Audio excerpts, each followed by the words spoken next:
Vi starter med at skulle hente Eclipse, og det er altså gjort ganske enkelt på denne link, som findes her. Kan man gå ind under installation og downloade noget, som er for lidt ordentligt programmeret.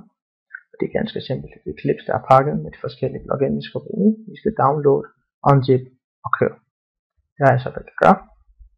Vi starter simpelthen ganske med et nyt projekt. Og der er kommet et JavaFX subdel. Her vælger vi så et JavaFX projekt. Lad os kalde den login demo. Sådan. Starter med at lave et pakke.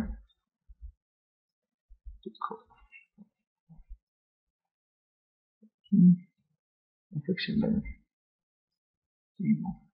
Okay. Jeg vil så lave en ny XML-fil. Sådan. Den kalder vi så login layout. Og her kan man så vælge rød elementet, og det er altså en GridPane, vi skal bruge. Finish. Godt. Nu har jeg allerede lavet noget kode, som jeg har valgt at nu vil jeg copy-paste det ind.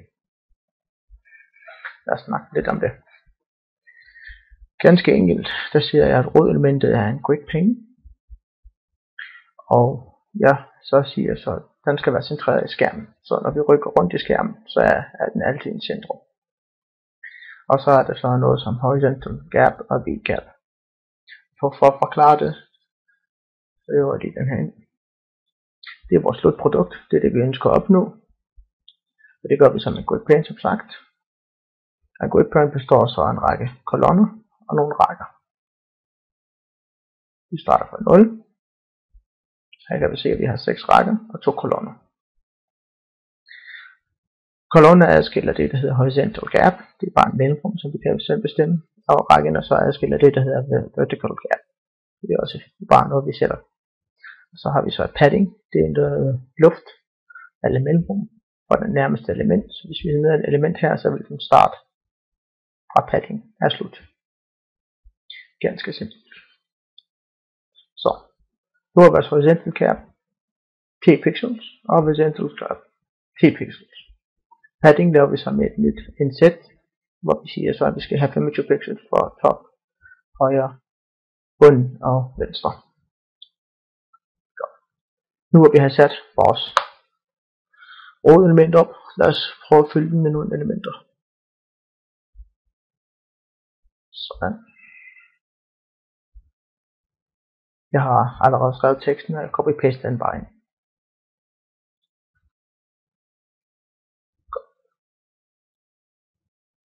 Det første element, det er så et tekst, en shape, og så en label, text field, label, password field, knap og noget tekst ned under statusen. Og for at operere det sådan noget igen, det er vi ude efter noget tekst, label, text field, label, text field, knap og noget tekst under, så det kan vise status. Nu er det sådan, det her er en række properties, altså egenskaber, men den hører altså ikke teksten eller label eller tekstfield. Det er altså statiske egenskaber. Og det kender man så herfra. For eksempel programmatisk, så ser jeg, det er static metode, der hedder set4index, når man finder på GridPane-klassen. Men i FXML, så er det ganske nemt at tilføje sådan nogle egenskaber bare ved at skrive dem ind. Det er underforstået af det, at du har noget GridPane her. Og der er ikke andet end vi giver den et column index og et row index, altså hvorhen er den her GridPane vi ønsker at lægge elementet. Godt. Lad os prøve at køre det her, og det kræver så at vi skal lave en klasse.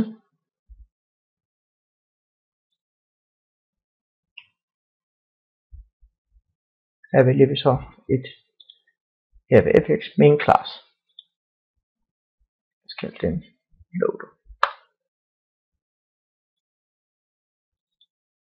Den op. Her har vi så Den første er en del af et stage livscyklus, som hedder start. Der er også en, der hedder init, og en, der hedder stop. Jeg har allerede forberedt noget kode.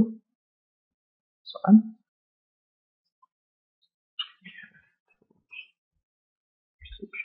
Grimt, men før vi kører klassen, så skal vi lige huske at rette vores imports. Der er at copy-paste klassen ind. Og lad os køre den. Så har vi den her. Velkommen. Og vores. Som sagt, det er vanilla. Det er ikke særlig spændende at se på. Lad os arbejde lidt med noget CSS. Styling. Vi laver en ny stil, som vi kalder for layout. Eller CSS.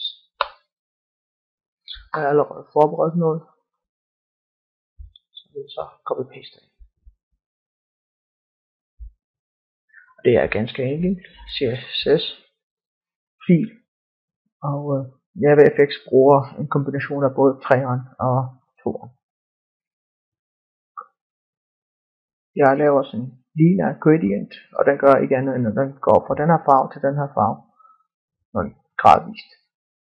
Den smider jeg så på den, der hedder root, og det er så roden af vores layout, som så er typen breakpaint.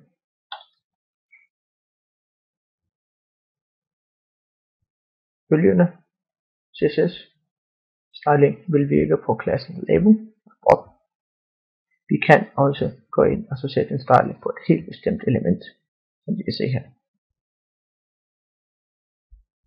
For at få den her CSS-fil til at kunne blive loadet ind med noget layout, så skal vi så selvfølgelig huske at importere den.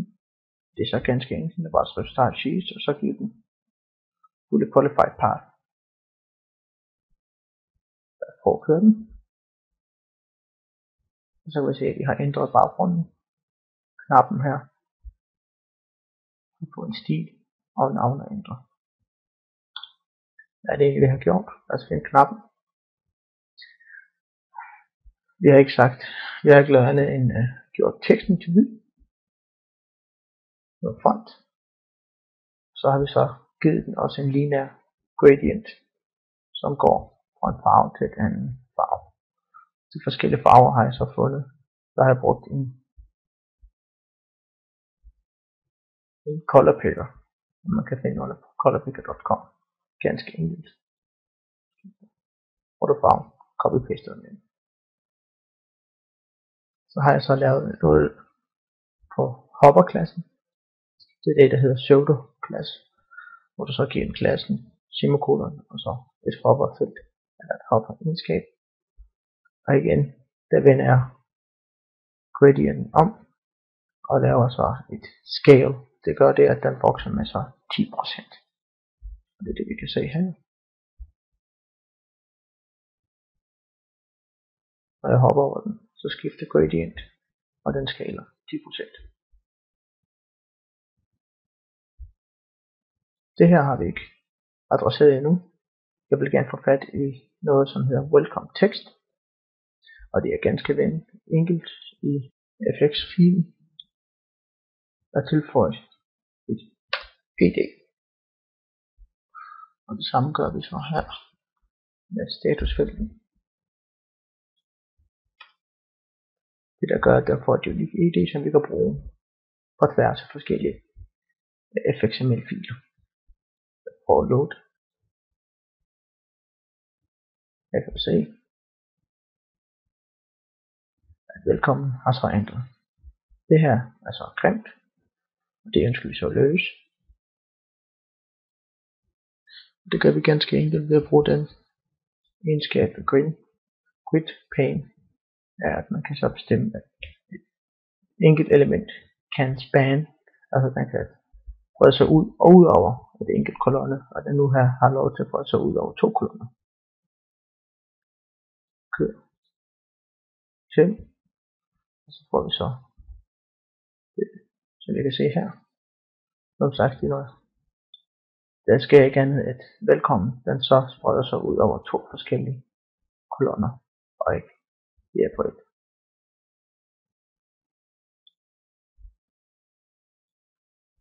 Godt.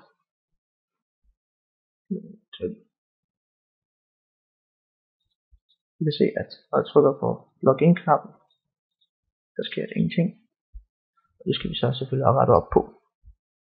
Der er 2 måder at gøre det på. Og det jeg vil vise her, det er, hvordan man kan bruge et scripting-sprog i FXML. Og det er ganske let. Først inkluderer vi så, hvilket sprog vi ønsker at bruge. Her har jeg sagt, at jeg vil gerne bruge JavaScript. Og har allerede lavet noget scripting her, som jeg vil tilføje.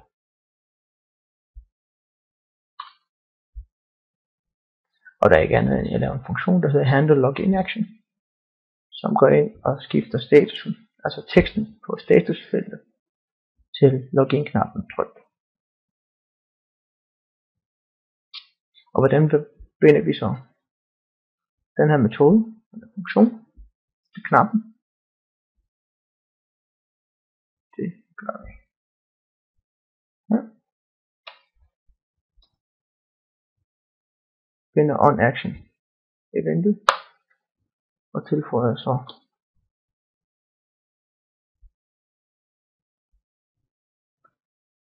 handle login funktion. Sprog. Kør. Igen kunne vi se, at den dynamisk ændrer størrelsen. I er måske på 8, og så prøver at køre igen. Når vi trykker, så skifter den her, men den ændrer også størrelsen her. Og den prøver vi så at fikse med den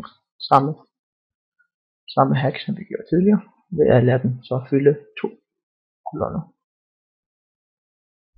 Kører en gang til. Ingen problemer der. Den anden måde, man kan styre sådan noget forretningslogik, det er også ved at bruge en controller. Vi laver en ny klasse. Her kalder vi den for controller. Jeg har allerede lavet noget kode. Jeg copy-paster ind.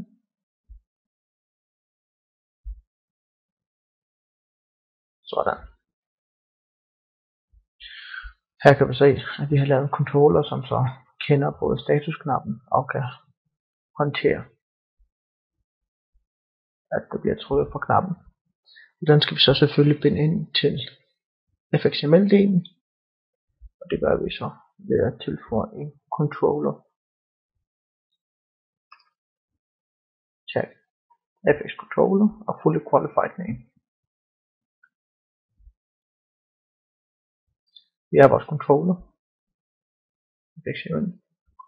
Hvordan får vi så FXML til at kalde vores metode? Det gør vi så ved at fortælle den, at den skal så referere til et element. Således. Herulov handle login action. Den vil prøve at fange en metode, som hedder handle login action i controlleren. Det har vi så her. Lad os prøve at køre.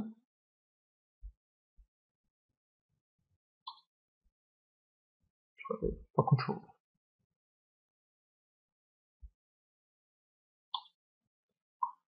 Jeg skal klikke på controllerklassen. Vi har 2 public members, og det er selvfølgelig godt for indkapsling. Så laver den om til private. Kører en gang til. Og så regner vi så med at få et exception. Illegal access exception. FXML-fil kan ikke få fat på de 2 elementer. Det retter vi op på ved at sige FXML-annotation.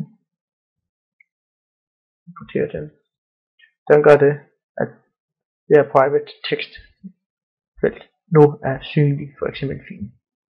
Og samme gør vi så selvfølgelig for metoden. Kører. Det hele spiller igen. en dejlig indkapslet klasse. Det var alt, hvad jeg havde for denne gang. Jeg håber, vi ses til mit næste oplæg eller kursus.